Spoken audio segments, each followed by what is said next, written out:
host, Valerie, and today we are just diving into that topic that every expecting mother needs to hear about, and it's the topic of doulas. Who are they? What do they do? And why having one by your side during your birth can completely change your birth experience. I am beyond honored to be joined by someone so truly special like Darlise. She is a certified doula and brings next level strength and compassion to the birth world as a doula. And that's just incredible. Welcome. How are you? Oh my gosh, thank you so much for inviting me. This is such an amazing podcast that you're doing. I'm doing amazing. Thank you for inviting me once again. Hello, everybody. I am Doula Darlise. I serve the Palm Beach County here in South Florida. And a little bit of what I do as a birth doula, I educate. I make sure all of my clients are knowledgeable and understand what informed consent means. And I also do a little bit of physical activity with them and understanding how the pelvic exercises are important and crucial for birth. Wow, that sounds like a huge job description for such a short title. That's incredible that you're able to provide all of that for your patients. Now, I've heard all of these terms: doula, midwife, OBGYN. Obviously, we know OBGYN is the medical doctor, but how does your job and support to mothers who are giving birth, how does it differ from those other providers? Yeah, absolutely. So, a lot of misconception with doulas and midwives are that we're the same, and we're not. Guilty. I kind of thought that too. Doulas are professionals that are trained to continuously support expecting mothers and birthing individuals in mental, emotional, and physical capacities versus a midwife, they're all about the medical. So doulas, essentially, if that's too much to kind of remember, just think of as doulas as non-medical and midwives as everything medical and clinical. Kind of like just as an OB would be for the midwife. Wow, that makes it a lot easier. So midwife starts with an M, medical. I'm going to use that. Oh, Yeah. that's good. I didn't even think about Yeah, that. but that's still so wonderful that you're able to provide that support and that we have that. So I know from experience, both personally and professionally, how comforting it is and empowering it can be to have someone in your corner during birth. So what inspired you to take on this amazing role of being a doula? Oh my goodness. So long story short, I knew I always wanted a free natural birth. I knew I wanted it to have a midwife and possibly a doula by my side. During that time of research, I knew I also wanted to be an entrepreneur. I knew I wanted to have my business. I just did not know in what capacity or aspect that would be. Needless to say, during around the same time, I had an interpersonal relationship with my goddaughter's mom, and she went through some things in her birth where I feel as though maybe if she had a doula, she would have felt more support because she was not getting that support from her birthing team. And then a couple years later, in the same friend group, and so another interpersonal relationship, she went through the worst pregnancy she felt as though, and the only reason why she felt like it was her worst pregnancy and this was her first baby is because of her birthing team. Wow. And the common denominator in this case was that they are African Americans. So I looked in the mirror and I'm just like, I'm not about to be another statistic. Then it led me to research, and then I saw that unfortunately when it comes to minorities, there is a higher, not only cesarean rate, but mortality rate as well. So yeah, so it just led me to wanting to be more. Wow, girl, that story is so powerful. It's amazing how such great people and businesses come from identifying a necessity, especially in our community. You know, you decided you're going to break that statistic, and that's amazing. Also, just seeing how in your personal life, how it was different by having the support and not, like there was a need there. So you know, so if you're someone that is experiencing something like that and you want to make a difference, this is something that you may want to consider. What was the education background actually for becoming a certified doula? Yeah, absolutely. So there's many different programs out there. It's just depending on what program you want and what kind of pathway you want. I started off with Doula International, which is one of the biggest organizations that are known to certify doulas. I started off with them. I did the training workshops and some coursework as far as breastfeeding, so introduction to breastfeeding, I should say, and a little bit of childbirth education for one of the requirements to gain your certification through the program. But I feel as though, as I was about to be a part of an organization, I felt that with what I wanted to do within my business and the foundations and the principalities, being faith-based, I feel as though Doula International wasn't meeting my own requirements. So with search, I came across Global Birth Community, and they are faith-based. So I I cross-certified, I should say, with them. And I did their pathway, which is a little bit different, of course. Like I said, every program is different wherever you go. So you can go through different organizations, and different organizations require different things for you to complete their program, to get the certification. So it's not like a standard for all programs. No, it's wow, not. Interesting. It's not. There's just a little bit here and there, but it's not all the same. As far as someone that's looking for a doula, now that we know that not all doulas are certified in the same way, is there something specific someone that is searching for a doula should look for? That they have a certain requirement or have met a specific training? Yeah, absolutely. I feel as though it just all depends on the client's wants and needs. For example, I bring faith-based. So with me cross-certifying, I'm able to not only be the doula, but also kind of do ministry work with my being a doula. So I'm also trained in knowing, okay, where to look at and kind of navigate it through a more of a faith-based lens versus somebody who has not been through that kind of training, if you will. Wow. Okay. I love that. So I can imagine your strength and your faith-based background and your training probably just brings so much to the table. I would love to have had you during my delivery. Probably brings a lot of calmness to mothers that are experiencing such a vulnerable moment in their life. So that's just wonderful. When it comes to support, a lot of moms think that doulas are only for like natural births or home births, water births, but that's a myth, right? Like It's a myth. It doesn't have to just be with that. Can you explain or share with us how doulas impact all methods of birthing? Yeah, absolutely. So of course, like you said, we all think doulas are just, for natural births and, home births or water birth, but doulas can be by your side, whether if you're having a C-section, a planned C-section at that, or you want an epidural. Like I said, we are there for continuous emotional support, mental support, and physical support. So let's just say if you do have an epidural, we understand that from the waist down you are numb, so basically you cannot move, but we are also trained into putting you in positions, certain positions with the peanut ball to help assist with dilation and effacement. Good. I like to hear that. I do remember during my delivery with Romeo, I do remember they did use that peanut ball, and oh my gosh, that was amazing. And I'm so happy that the hospital had that.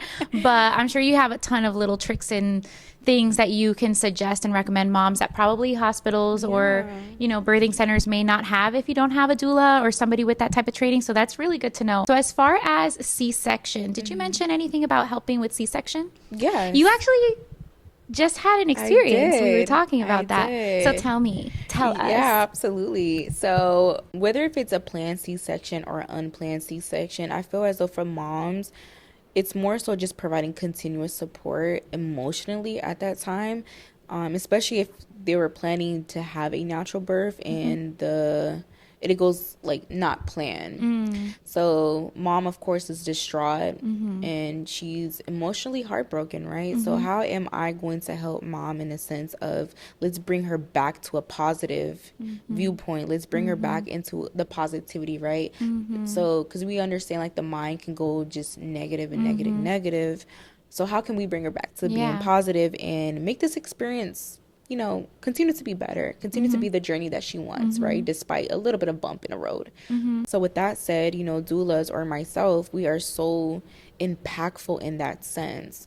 And it's just really at that time, just support, because not a lot of them, we spend time a lot a lot of time with our clients, more time than the nurses, more time than their own OBs at times.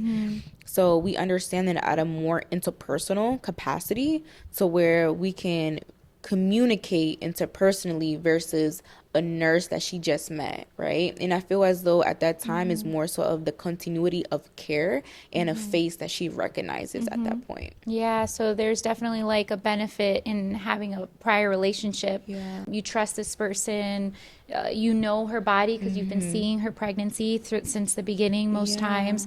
So yeah, that's definitely beneficial with that. And I can't imagine going from I'm going to deliver this baby, I'm going to push this baby, it's going to be a home birth, a vaginal birth, hospital birth, whatever, and then all of a sudden things change. So very, very good point. I had another question, but I was so into your conversation, I forgot. Since you're talking about familiar faces and how to support moms emotionally, and it's not so much a physical work that you're doing for the mom, how can loved ones support mom, whether she has a doula there or not, in ways that'll benefit her to have a more calm and as pleasant as possible birthing experience? That's a great question. And a lot of times, which is a myth, there is, a saying that doulas replace the partners.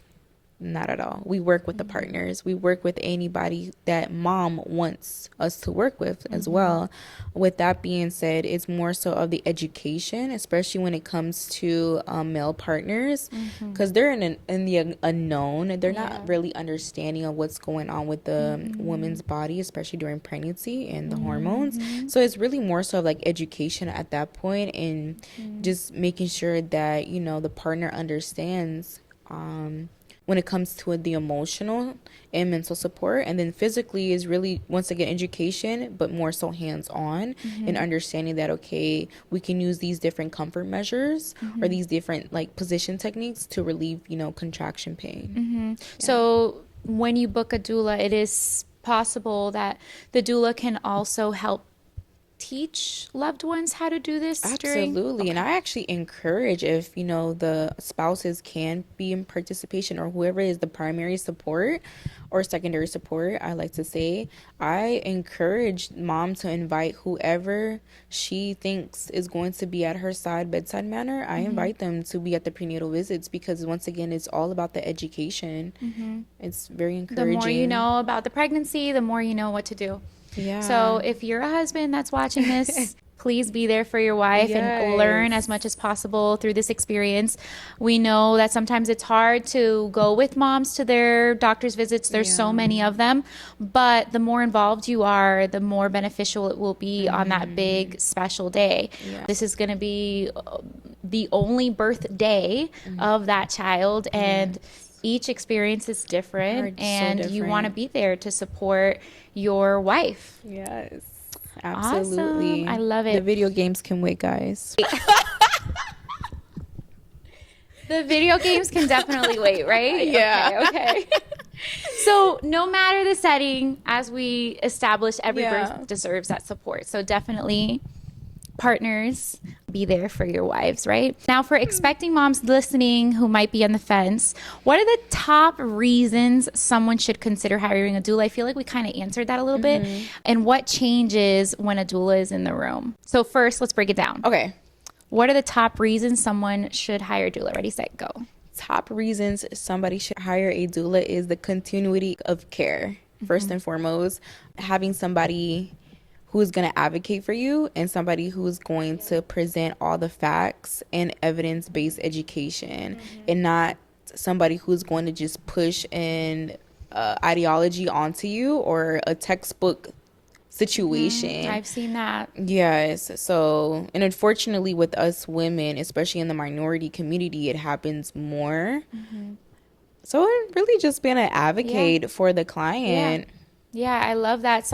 Especially, again, in such a vulnerable moment. Like, sometimes because you might feel intimidated by all the doctors and nurses that are in the room, and they probably might be like, oh, she doesn't know anything that's going on, so let's just have our way, do whatever we got to do to get this baby out. advocacy. Yes, absolutely. And then another thing is that we remind you that you have 100% autonomy in the hospital. You have the 100% right to say, I do not want that person. Yeah, you do. You All can right, fire them. so yes, period. This is your baby, your birthing experience, and sometimes there is that provider, Yeah. unfortunately, that just kind of is off, or you're seeing that they're rushing, or they're trying to do things, they're about to get off shift, or they had a long shift, Yeah. or something. Something is off, and that can definitely impact how you feel to push.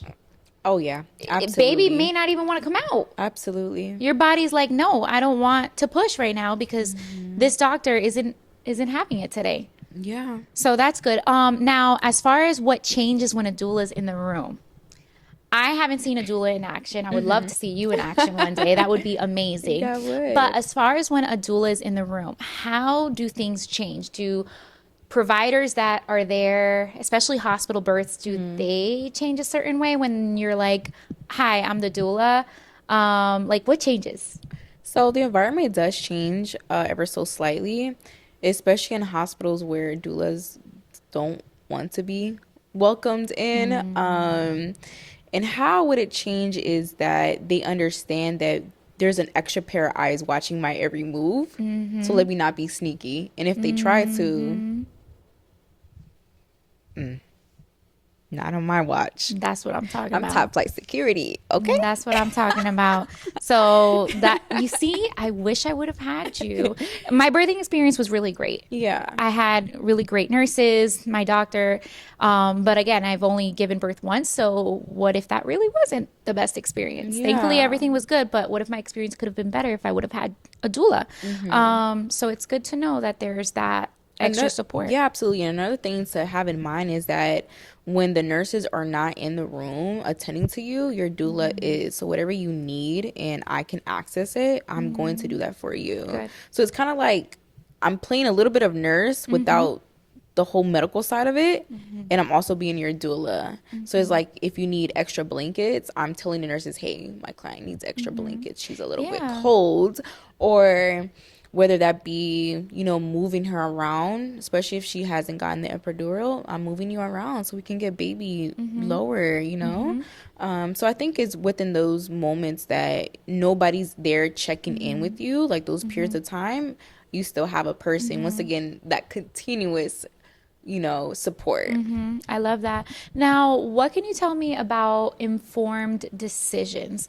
Because from what I can remember when I was giving birth, thankfully I went in 5 centimeters dilated. My contractions were 5 minutes apart. Like the ball was rolling. Yeah. I still did receive Pitocin. Okay. I know that Pitocin is used to accelerate, the changes that your body is doing to get baby Yeah. out. But I don't know everything about Pitocin. And there's probably moms that know even less about Pitocin. And also epidural. I did receive the epidural because Yeah. of pain. And I don't know, who knows if they put other stuff in my IV and I just didn't know. And my family was there. I had support, but no one knew those little things that they were putting in that bag. Yeah. So as far as informed decisions, how does a doula support when those things are happening to make sure you're okay with what you're receiving? Yeah, so great question. If the nurse or doctor wants to push Pitocin on a mom that the mom said no, or if the Pitocin question comes and arises and they want to rush to give mom that, I am the barrier. I don't speak on behalf of my client, but I make sure that my client has a moment to think and analyze her decision. So that's where that informed decision comes from.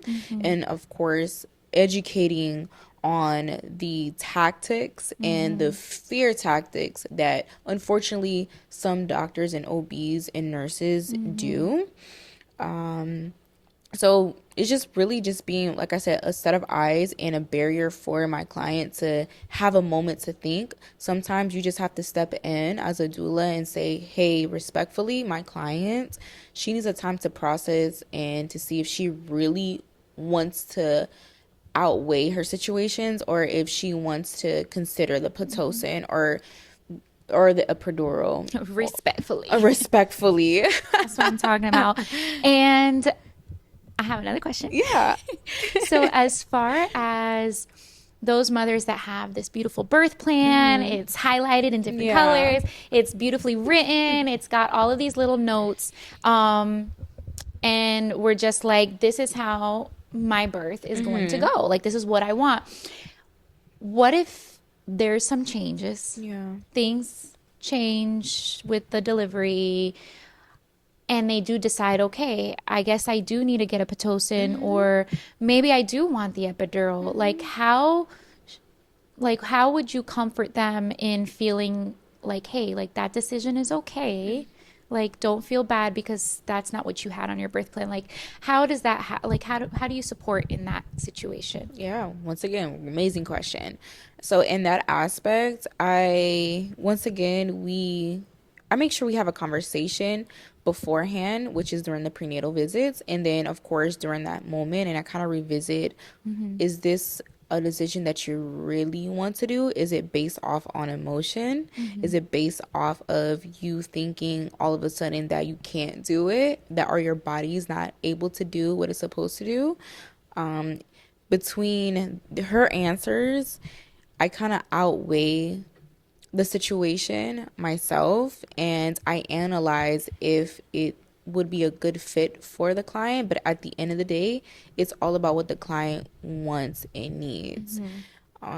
So I feel for that part, as a doula, we don't have, the right to just say, no, this was when in your birth plan, we're gonna stick by it. No, things happen. Medical things happen. Yeah. Sometimes it is necessary for mom to have Pitocin. I'm not knocking it. A lot of times there's myths that doulas, like I said, the whole natural myth, or we are opposed of anything, medical. No, that's not the case. It's just that we want to make sure that at the end of the day, this is what mom wants. And she's not being pushed. She's not being peer pressure to get this kind of intervention. So at the end of the day, it's really just about communication. It goes back to that one-on-one interpersonal communication and making sure that, okay, mom really wants the epidural, or medically speaking, mom needs the Pitocin. And sometimes it's because baby could be stuck somewhere, or baby is not descending with the baby station according to like timing, or it can be through different things medically. So I feel that just opening that communication and within that vulnerability. I actually have this go-to thing I have with my clients, and especially if they know they do not want the epidural, I have them come up with a password for me. Yes, because in the moment you're like, I want the epidural, but honey, you haven't said the password. So she really doesn't want the epidural. She's just talking. So we come up with passwords, and the moment she tells me the password, that's when I truly know she wants the epidural. So if you are with a OBGYN, yes, that is supportive in listening to you, absolutely. A midwife or a doula, get yourself a password. Get a password. Book my girl. Another question that I have. So if for those moms that are just early in the game or late in the game, they're about to have their baby soon, or for moms that they're not in that pregnancy stage yet and they're thinking about it, when should they book a doula? That's a good question. It all ranges. Once again, is what their wants and needs. Personally, I tend to start at 30 weeks gestation, or if they, let's say we do an initial consultation, right, and she's like 25 weeks, and we match, we pair, we're good to go, and I contract with her. I'm not going to see her until 30 weeks gestation, just because that's how my program is. Every doula operates differently. I have a mom right now. She's in a period where she's still trying to conceive, and she said that she wants a doula the moment she sees those two pretty lines on the test. And, we've contracted since December, I believe. So we're still waiting for her to conceive. But she has me this whole entire time. So I feel like it's just also depending on the circumstances, and you're just kind of like outweighing just certain things. But as far as I actually seeing them with the prenatal visits, I would start at 30 weeks gestation. But they can contract with me personally as early as 20 weeks, 25 weeks. But just so you know, where I'm not going to start prenatal visits and the education portion until 30 weeks gestation. So I kind of just let them know that, hey, you do have a doula. And if you do have any questions before, you absolutely can call me. I am here for you, but I'm not going to see you until 30 weeks gestation. And that's just a me thing. That's just how I run my practice. Like I said, every doula is different. Yeah. And that's good to know, because you know what? Just a few minutes ago, like a few moments ago, I had a patient in here. Heart rate of the baby was a bit accelerated. I did all of my checks that I needed to do. We were in here getting ready, and I'm like, hey, Darlise, like, what do you think about this heart rate? From my experience, this and this and this has happened. And I quickly, a light bulb went off in my mind. I checked the things that we discussed, and it just provided a different perspective. So it's nice also, I guess, to have a doula, even just for a quick phone call, because there's so many questions. And, your doctor is not going to take your phone call sometimes or ever if you're just like, hey, I have a little cramp over here. Yes, and trust me, I get those a lot with my clients. I'm like, I'm like contracting. I'm like, you're not. Maybe it was a Braxton Hicks. Maybe it's a Braxton sake, but I'm talking about she's 30 weeks. Trust me, you're not contracting. If you are contracting, we need to go to the hospital right now, because that's way too early. Yeah. But I kind of reassure moms that it's really just a tightness in the pelvic area, because you have to understand, like, baby is still growing. Oh, yeah. Especially if you're a first time mom, your body does not know what that is going to stretch like that. Right. No, literally. Your body is trying to still process and understand what it's doing. So I encourage first time moms to understand that, hey, like, your body, you're going to feel a little tweak here and there, but I guarantee you'll know when you're having contractions, because the moment you cannot focus on everything else that's happening around you, or you cannot hold a conversation, that tells me you're in active labor and your contractions are coming close together. Good to know. There's so many questions, so that's good to be able to have someone that's knowledgeable or knows where to find the information that you're looking for when you do have those questions that need answers right in that moment, because this is the most important thing in your life, is this little baby that's growing in there. You had a fun fact, right? That you wanted to share. I would love to hear it. I haven't heard it yet, so this is going to be new for me too. Absolutely. So I can't wait. So it all goes back on the topic of, serving our minority community. And that, unfortunately, with the mortality rates, right? So it says here, my fun fact, the U.S. Centers for Disease Control and Prevention, so the CDC, reported in 2021 that maternal mortality rate for non-Hispanic Black women was 69.9 deaths per 100,000 live births, more than 2.5 times the rate of non-Hispanic white women, which was 26.6 deaths per 100,000 live births. That is an insane statistic. That's my fun facts. And with that said, I feel that the drive that we have, what doulas have the drive for, I should say, and we're just trying to lower those rates as much as we can, especially within the community. And that's insane that was just a couple years ago. Yeah. Oh my goodness. That's 2021, right? 2021. Out of 100,000 and they births? conducted this research in 2021, and I pulled this fun fact from an article because I'm also in school for business. So for one of my classes, Foundations of Entrepreneurship, we're talking about our ventures and the whole 9 yards, and I was doing my marketing marketing analysis and strategy. And a part of that was talking about, what doula works. So, of course, I had to do some research. And that article was written in 2023. So, Goodness. it's all in close proximity. Mm-hmm. Yeah, it just paints the picture. For sure, for sure. So you definitely, that must have given you that extra drive. Oh, absolutely. So if you're a doula that's listening to this, yes, take down that statistic and let that be your drive too. It's insane that we are in 2025 now and that we're still seeing this terrible statistic. So we need to change. And I'm so happy that you are impacting the community that way and that you hopefully can help and contribute to that statistic. It's all about bridging that gap for sure. Absolutely. I love that. How can moms get in contact with you? Oh, please tell us.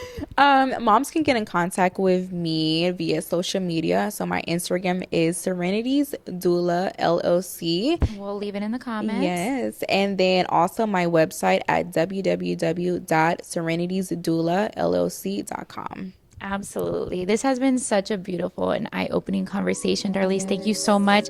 Your heart and your passion, the way that you support families it's amazing. It's absolutely powerful. So those of you listening, you know how to get in contact with her. Again, you don't have to do this alone. Thank you so much for tuning in. Leave a review, subscribe, and share this episode with a mama who needs to hear it. Until next time, take care of yourself. You're doing amazing.